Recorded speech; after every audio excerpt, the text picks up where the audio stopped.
Hi, Purple Finch students. Hello and welcome. I hope you're all having a great day. Today we're going to continue our lesson on Africa. We know that Africa is the second largest continent in the world. Africa is also covered, the continent of Africa is surrounded by the Atlantic, the Indian, the Red Sea, and the Mediterranean Sea. That's 4 bodies of water. We also know that Africa is the home to the largest desert in the world that stretches across the northern part of Africa. Do you remember the name of that desert? It's called the Sahara Desert. Today we're going to talk about this country here at the northern top of Africa. This country is called Egypt. Egypt is here at the northern tip of Africa. This is the flag for Egypt. Now, what makes Egypt so special? Well, Egypt is a country.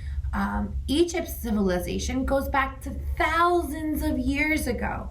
That means it's a very, very old country. Now, Egypt is located right in the middle of the Sahara Desert. It's very hot with little water. So we're going to read a little bit about ancient Egypt and how this country became this magnificent place. How did they build all these homes? How did people survive in the middle of the desert? Let's read our book called Egyptians to find out. People of the past. Egypt is a hot country in North Africa. The people who lived there thousands of years ago are called ancient Egyptians. Now, there weren't any cameras during this time, so a lot of the pictures you're going to see are going to be pictures of drawings. Some might actually be photographs of real things that were taken in Egypt, but most of it will be drawings. Now, here's a drawing. Here's an Egyptian painting that shows a group of servants. When we see pictures from ancient Egypt, you're only going to see one side. That's called the profile. River life. How did ancient Egyptians get water if there's little water in the desert? Well, the ancient Egyptians built their towns and cities along a river called the Nile River. This is the Nile River. The Nile River stretches from northern Africa and it goes down south. The yellow parts are the desert. The parts that look dark green are the river banks.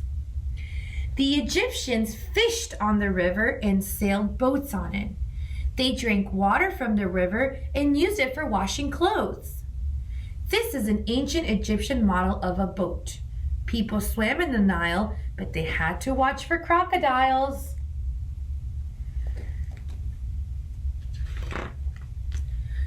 How did they grow food? Farmers. Ancient farmers grew fruits, vegetables, and other plants on the banks of the Nile. Cities and towns were formed right near the Nile River, so they can get the water to wash their clothes, to drink, to use for cooking. Now, how do they grow food? Well, Egyptian farmers grew fruits and vegetables and other plants on the banks of the Nile. The banks of the Nile are on the side of the river.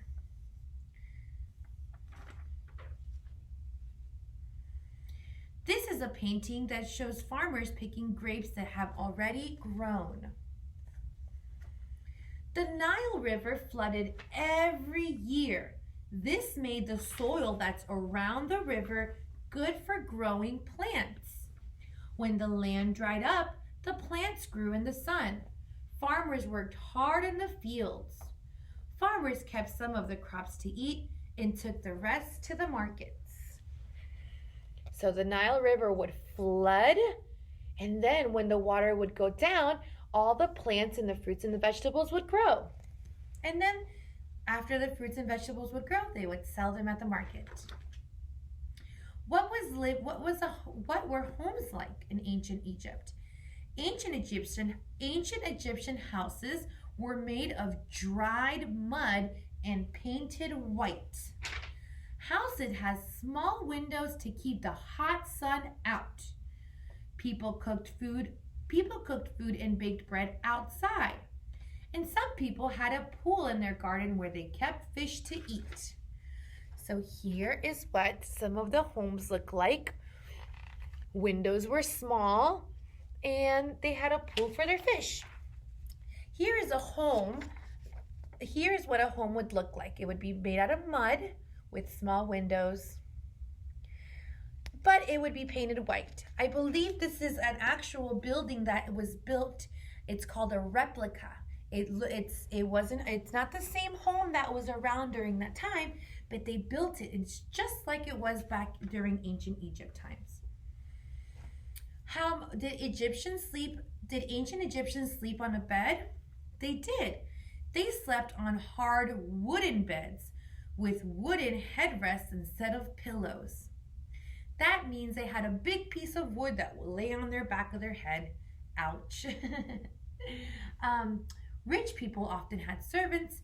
This model showed servants hard at work baking bread. Ooh, the kings of Egypt. Ancient Egyptian kings were called pharaohs. The pharaoh was the richest, most important person in the country. So think of like a president. A president is one of the most important people in the country because he or she is in charge. In ancient Egypt, they did not have presidents. They had someone called a pharaoh, and that pharaoh was actually in charge. The pharaoh made all the laws and gave orders. He led his soldiers to fight enemies. He went out hunting on his chariot, and he also met visitors from other countries.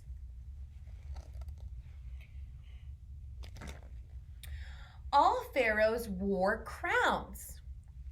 This is a pharaoh named King Tut, and he wore a crown just like this. This is actually his tomb. All pharaohs wore crowns. Some were decorated with gold and jewels. This is a painting of Ramesses III. He's wearing a gold crown and a long striped headdress. Gods and goddesses.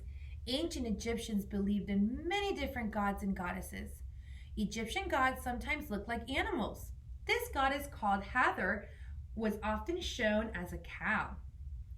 In this wall painting, Hathor has horns of a cow on her head, on her crown. There are other many gods and goddesses that were used to protect their families or to help grow their crops. Some were also used for protection against bad people. Temples.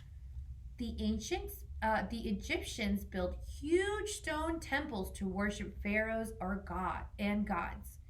It's kind of like a church, but they went to worship pharaohs. These temples were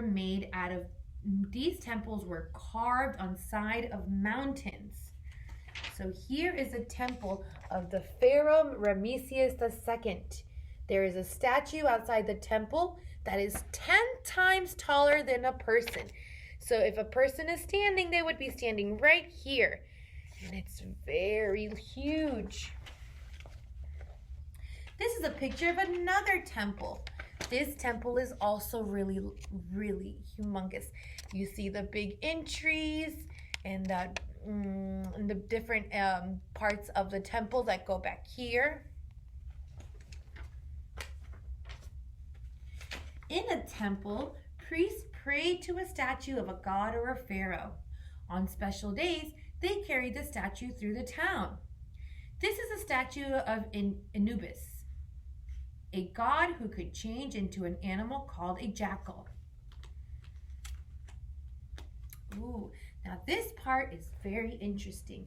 Making a mummy. Now, when an important person died in ancient Egypt, they would wrap their body so it did not rot. This is called making a mummy. First, they what they would do is that they would use a very special chemical to preserve their body. That means that it stays the same. Then they would put a mask on the mummy and lay it in a coffin. Some coffins were very extravagant, covered in gold colored paint, and they were very, very fancy.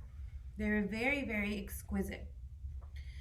A person is kept inside this coffin that's shaped like a person. It's covered in spells and pictures. Egyptians even made mummies out of their animals too. So if a pharaoh had died, he could make a mummy. They would make him into a mummy, and they would also even maybe make his dog or his pet cat into a mummy. That was also very common at that time. The giant pyramids. When a pharaoh died, his coffin was put inside of an enormous stone pyramid. These large pyramids were built for 3 different pharaohs. The smaller pyramids were for their families. Workers cut stone blocks and dragged them along. They pulled I will show you how they would build these pyramids. So here are pyramids.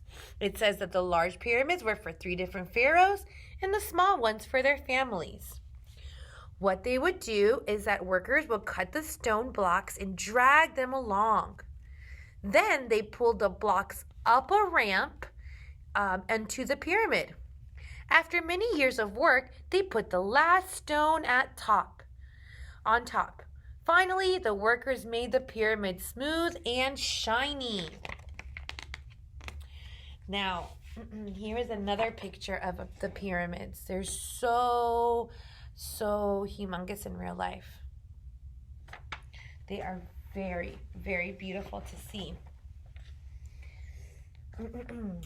Now, what was inside? We're going to find out what is inside those pyramids. After many years, Egyptians...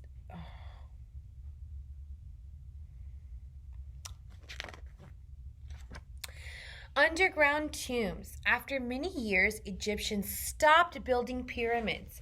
They buried important people in underground tombs instead.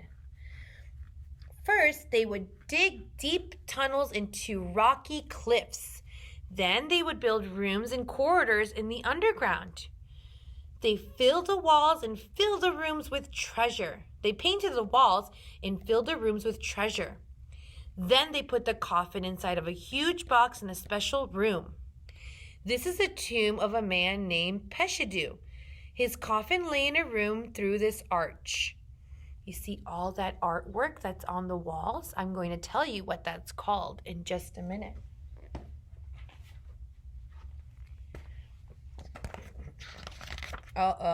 Robbers would often come into these places and steal the jewelry and treasures that were hidden in the tombs. Not peaceful. Hidden treasure. When the tomb of the pharaoh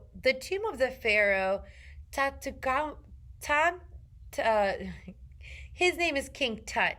It was hidden for thousands of years. In 1922, explorers found a secret door that was hidden behind rocks. Inside the room, crammed with glitter and treasure. It took 10 years to clear the tomb and list all the amazing treasures. Here is a treasure that was in the tomb. This is a falcon that's covered in gold. Many of the statues in the tomb are covered in gold. This is a heavy mask that covered the face of King Tut's mummy. It's made of gold and thin strips of glass. Very extravagant. What did Egyptians do for fun? Egyptians loved sports and games, as well as music, dancing, and parties. Some people learned to play instruments like this harp. Men like to go boating on the Nile River, and sometimes they would fall in the water and have some fun. This painting is a real painting.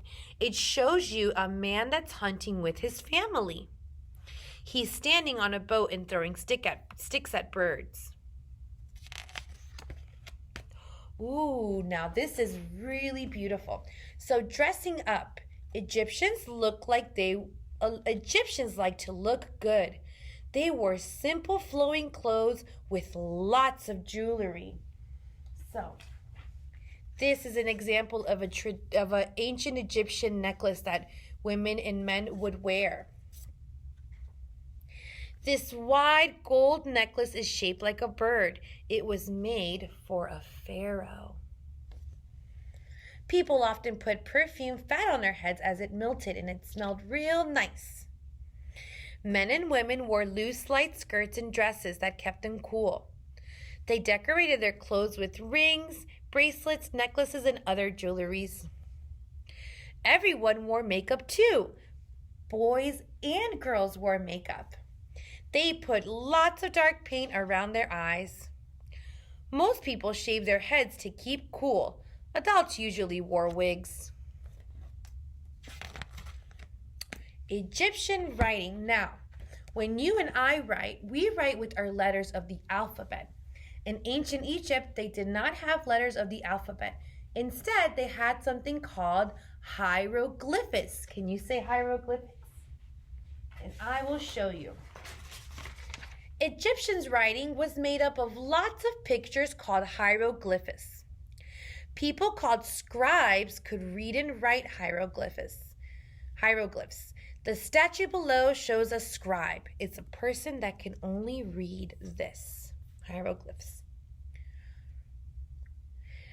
A scribe's job was to write letters and keep records. He also had to teach children how to read and write. These hieroglyphs were painted on a tomb. They are spells to protect the dead person. A lot of people did not know how to read the hieroglyphs, and they couldn't even tell what it meant. Here is a wall from inside of a pyramid, and it has, you see all those tiny pictures? Each picture means a different thing, and this is how people would tell stories back then. They would use pictures to tell stories. Here is a key. This tells you what each picture means. This picture means cup. This picture means viper, owl, lion, chick. You have man, woman, loaf, like a bread loaf. So instead of writing sentences, they would draw pictures to tell a story or a message. You can still travel. Let me get in the picture. You can still travel to Egypt today with your family if you'd like, and you can visit the pyramids and see some of the mummies. You can also even visit the Nile River. I hope you enjoyed your lesson on ancient Egypt. If you check our craft, maybe you can make your own pyramid too. I hope you have a great day and enjoyed your lesson.